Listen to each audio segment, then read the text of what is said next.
ಮಾತು ಕಣ್ಣಲ್ಲಿ ಕಣ್ಣಿಟ್ಟು ನೀವು ನೋಡ್ತಿದ್ದೀರಾ ರಿಪಬ್ಲಿಕ್ ಕನ್ನಡ. ನಾನು ಅಶ್ವಥ್. ಇವತ್ತಿನಿಂದ ರಿಪಬ್ಲಿಕ್ ಕನ್ನಡದಲ್ಲಿ ಸಂಜೆ 5:30ಕ್ಕೆ ಎಲೆಕ್ಷನ್ ಎಕ್ಸ್ಪ್ರೆಸ್ ಕಾರ್ಯಕ್ರಮ ಆರಂಭ ಆಗುತ್ತೆ. ನಗರದ ಬೆಂಗಳೂರಿನ ರಾಜ್ಯಾದ್ಯಂತ ಜಿಲ್ಲೆ ಮೂಲೆ ಮೂಲೆಯಲ್ಲೂ ಕೂಡ ಏನೆಲ್ಲ ಸಮಸ್ಯೆಗಳಿವೆ ಆ ಸಮಸ್ಯೆಗಳನ್ನು ಹೊತ್ತು ನಿಮ್ಮ ಮುಂದೆ ಇಡುವಂಥ ಪ್ರಯತ್ನ, ಆ ಸಮಸ್ಯೆಗೆ ಪರಿಹಾರವನ್ನು ಕೊಡುವಂಥ ಪ್ರಯತ್ನ ರಿಪಬ್ಲಿಕ್ ಕನ್ನಡದ ವತಿಯಿಂದ ಆಗ್ತಾ ಇದೆ. ಇವತ್ತು ನಾವು ರಾಜರಾಜೇಶ್ವರಿ ವಿಧಾನಸಭಾ ಕ್ಷೇತ್ರದ ಬಂಗಾರಪ್ಪನ ಬಡಾವಣೆಯಲ್ಲಿದ್ದೇವೆ. ಇಲ್ಲಿ ಬಂಗಾರಪ್ಪ ನಗರದಲ್ಲಿ ಕುಡಿಯುವ ನೀರಿಗೂ ಕೂಡ ಹಾಹಾಕಾರ. ಇವತ್ತು ಮಹಿಳೆಯರು ನೋಡಿ ಗಮನಿಸ್ತಾ ಇದ್ದೀರಾ, ಬಿಂದಿಗೆಗಳನ್ನು ಹಿಡ್ಕೊಂಡು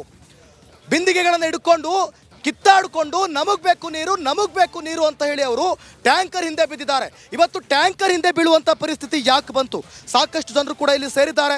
ಜೊತೆಗೆ ಇಲ್ಲಿನ ಸಮಸ್ಯೆ ಕುರಿತಾಗಿ ಮಾತನಾಡ್ತಾ ಹೋಗ್ತಾರೆ. ನಾನು ಎಲ್ಲರೂ ಕೂಡ ಮಾತನಾಡ್ತಾ ಹೋಗ್ತೀನಿ. ಸೊ ಮೊದಲಿಗೆ ನಾನು ಮಹಿಳೆಯರ ಹತ್ರ ಹೋಗ್ತೀನಿ. ಗಮನಿಸ್ತಾ ಇದ್ರೆ ಅವರೆಲ್ಲರೂ ಕೂಡ ನೋಡಿ ಬಿಂದಿಗೆಯನ್ನು ಹಿಡ್ಕೊಂಡು ಯಾವ ರೀತಿ ಟ್ಯಾಂಕರ್ ಹಿಂದೆ ಬಿದ್ದಿದ್ದಾರೆ ಅಂತ. ಮಕ್ಕಳು ಮರಿ ಎಲ್ಲರೂ ಕೂಡ ಇಲ್ಲಿ ನೀರಿಗೋಸ್ಕರ ಪರದಾಡ್ತಿದ್ದಾರೆ. ಈ ಸಮಸ್ಯೆಯನ್ನು ಹೊತ್ತು ಇವತ್ತು ರಿಪಬ್ಲಿಕ್ ಕನ್ನಡದ ಮೂಲಕ ಬಂದಿದ್ದೇವೆ. ಅಮ್ಮ ಹೇಳಿ, ನೀರಿಗೋಸ್ಕರ ಟ್ಯಾಂಕರ್ ಹಿಂದೆ ಬಿದ್ದಿದ್ದಾರೆ? ನೀರೇ ಬರಲ್ಲ ಸರ್. ಯಾವಾಗ ಒಂದು ತಿಂಗ್ಳಿಗೆ ಮುಂಚೆ ಒಂದು ಇದೇ ಥರ ಮೀಟಿಂಗ್ ಆಗಿತ್ತು, ಅವಾಗ್ಲೂ ನೀರು ಬರೋದು. ಯಾವಾಗಿಂದ ಈ ಸಮಸ್ಯೆ ಇದೆ? ಇದು ಒಂದು 6 ತಿಂಗಳಿಂದ ಸಮಸ್ಯೆ. 6 ತಿಂಗಳಿಂದ ಆಯ್ತು ಸರ್, ನೀರೇ ಇಲ್ಲ ನಮಗೆ. ನೈಟ್ ಆಗಲೂ ನಿದ್ದೆನೇ ಇಲ್ಲ. ನೀರಿನ ಬಗ್ಗೆ ಎಲ್ಲಿ ಕೆಲ್ಸಕ್ಕೆ ಹೋಗೋಣ ಅಂದ್ರೆ ನೀರಿಲ್ಲ ಅಂತ ನಿದ್ದೆನೇ ಇಲ್ಲ. ತಿಂಗಳ ಸರ್ ನೀರು ಬಂದು ರೋಡ್ಗಳಿಗೆ ಅಲ್ಲಿ ಬತ್ತಾದ ಹಿಡ್ಕೊಂತೀವಿ. ಟ್ಯಾಂಕರ್ ಬಂದ್ರೆ ಟ್ಯಾಂಕರ್ ಹಿಡ್ಕೊಂತೀವಿ. ಅದು ತಪ್ಪು ಅಂದ್ರೆ ಟ್ಯಾಂಕರ್ಗೆ ಫೋನ್ ಮಾಡಿದ್ರೆ 3 ದಿವಸ ಬಿಟ್ಕೊಂಡು ಸಾರ್ ನಿಮಗೆ ಪೈಪ್ ಲೈನ್ ಇಂದ ಕಲೆಕ್ಷನ್ ಬರಲ್ವಾ? ಬರ್ತಾ ಇಲ್ಲ ಸರ್. ಯಾಕೆ ಬರ್ತಾ ಇಲ್ಲ? ಯಾಕಂದ್ರೆ ಅದೇ ಬೋರ್ ನೀರಿಲ್ಲ ನಿಂತೋಗೈತೆ ಅಂತಾರೆ. ಕೇಳಿಲ್ವಾ ನೀವು? ನಾವು ಕೇಳ್ತಾ ಇದ್ವಿ, ಅವ್ರಿಗೆ ಕೇಳ್ತಾರೆ ರೆಡಿ ಮಾಡ ಬೋರ್ ಕೊರ್ಸಿಲ್ವಾ? ಕೊರ್ಸಾರಲ್ಲ ಅಲ್ಲಿ ನೀರು ಬಂತ? ಇಲ್ಲ ಬರ್ತಾ ಇಲ್ಲ. ಬಂದೈತೆ ಅಂತ ನೀರು ರೆಡಿ ಮಾಡ್ತಾ ಇಲ್ಲ. ನೀರು ಬಂದಿದ್ರು ರೆಡಿ ಮಾಡ್ತಾರೆ. ಯಾಕೆ ರೆಡಿ ಮಾಡ್ತಾರೆ? ನಮ್ಗೆ ಅದೆಲ್ಲ ಗೊತ್ತಿಲ್ಲ ಸರ್. ಓಕೆ ಸರ್, ನೀರು ಬಂದಿದೆಯಂತೆ. ಬೋರ್ ಎಲ್ಲಿ ಕೊರ್ಸಿದಾರ? ಎಲ್ಲಿ ಬೋರ್ ಕೊರ್ಸಿ? ಎಲ್ಲಿ ಅದ್ರಲ್ಲಿ ನೀರು ಬಂದಿದ್ಯಾ? ಆ ಬೋರಾ? ಓಕೆ, ಎಷ್ಟು ಇಂಚು ನೀರು ಬಂದಿದೆ ಸರ್? 2 ಇಂಚ್ ನೀರು ಬಂದಿದೆ. ಅದು ಮುನಿರತ್ನ ನಮಗೆ ಕೊಡ್ಸಿರೋದು. ಹೌದಾ? ಓಕೆ, ನೀರು ಬೋರ್ವೆಲ್ ಇದೆ, ನೀರು ಬಂದಿದೆ. ಆದರೂ ಕೂಡ ನೀರು ಅಂದ್ರೆ ಮೋಟರ್ ವ್ಯವಸ್ಥೆ ಮಾಡ್ತಿಲ್ವಾ ಸರ್? ಏನಿದೆ ಸರ್ ಈಗ ಸಮಸ್ಯೆ? ಯಾಕೆ ಸರ್ ಇದು? ಏನು ಸಮಸ್ಯೆ? ಮಾತಾಡಿ ಸರ್. ಈಗ ಮಾತಾಡ್ತಾನೆ ಇಲ್ಲ ಸರ್. ಈಗ ಬೋರ್ ಕೊರ್ಸೋರೆ, ಬೋರ್ ಕೊರ್ಸಿದ್ರೆ ನೀರು ಬಂದೈತೆ, ಮೋಟ್ರ್ ಬಿಡ್ತಾ ಇಲ್ಲ. ಏಕೆ ಅಂತ ನನಗೆ ಯಾಕೆ ಬಿಡ್ತಾ ಇಲ್ಲ? ಅದು ನನಗೆ ಗೊತ್ತಿಲ್ಲ. ಯಾಕೆ ಬಿಡ್ತಾ ಇಲ್ಲ ಸರ್? ಇದು ನಾನೊಂದು ಮಾತು ಹೇಳ್ತೀನಿ.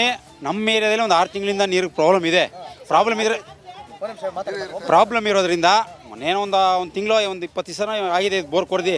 2 ಇಂಚೋ 1.5 ಇಂಚೋ ನೀರು ಬಂದಿದೆ, ಆದರೆ ಮೋಟ್ರ್ ಬಿಟ್ಟಿಲ್ಲ. 2 ಇಂಚೋ 1.5 ಇಂಚು ಅಷ್ಟೇ. ಅದು ಬಿಟ್ಟರೆ 2.5 ಇಂಚೋ ಒಳಗಡೆ ಬಂದಿದೆ. ಅದು 2.5 ಅಂತ 2 ಇದೆ ನನ್ನ ಲೆಕ್ಕಾಚಾರ.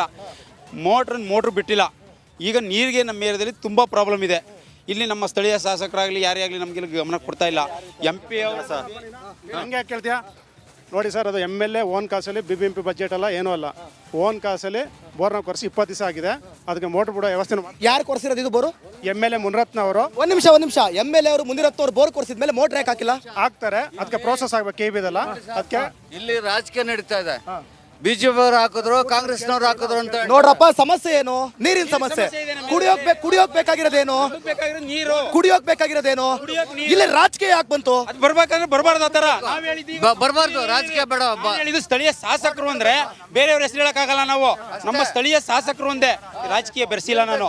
ಈಗ ಇಲ್ಲಿ ಗೆದ್ದಿರುವಂತ ಶಾಸಕರು ಕೇಳಬೇಕೇ ವಿನ ಬೇರೆಯವ್ರು ನಿಮ್ಮನ್ನ ಕೇಳಿದ್ರೆ ನಮಗೆ ನೀರು ಕೊಡ್ತೀರಾ? ಇಲ್ಲ. ಅದನ್ನ ಬಿಟ್ರೆ ಅವ್ರ ಬಗ್ಗೆ ಕೇವಲವಾಗಿ ನಾನು ಮಾತಾಡಿಲ್ಲ ಸರ್. ಇಲ್ಲಿ ಯಾರ ಬಗ್ಗೆನೂ ಕೇವಲವಾಗಿ ಮಾತಾಡೋದು ಬೇಡ. ನಮಗೇನ್ ಬೇಕಾಗಿರೋದು? ನೀರು ಯಾಕೆ ಬರ್ತಿಲ್ಲ? ಮೋಟರ್ ಆಗ್ತಾ ಇಲ್ಲ. ಮಾತಾಡಿದೆ ಅಷ್ಟೇ, ಕೇಳಿದೆ. ಮನೆ ಕಡೆ ನೀರ್ ಬರಲ್ಲ.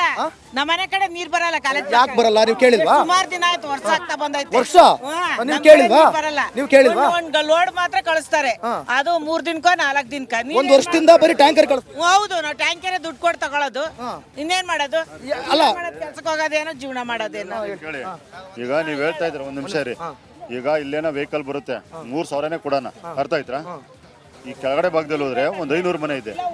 ಅವರು ಮನೆ ಕೆಲಸಕ್ಕೆ ಹೋಗೋದು, ಪ್ಲಸ್ ಅಲ್ಲಿಂದ ನಡ್ಕೊಬರಕ್ಕೆ ಆಗಲ್ಲ. ನೀರು ಎಲ್ಲಿಂದ ಬರ್ತಾರೆ? ಅದನ್ನ ಮೇನು. ಇಲ್ಲಿ ಬಂದಿದ್ರೆ ನೋಡ್ತಾ ಇದ್ರ 2,000 ಕೊಡ್ತೀವಿ, ನಾನು 3,000 ಕೊಡ್ತೀವಿ. ಅರ್ಥ ಆಯ್ತಾ? 3,000 ಕೊಡ್ತೀವಿ. ಒಂದೇ ಒಂದು ಟ್ಯಾಂಕರ್ ನೀರು ತರ್ಸಕ್ಕಲ್ಲ ಆ ಕಡೆ ಭಾಗ.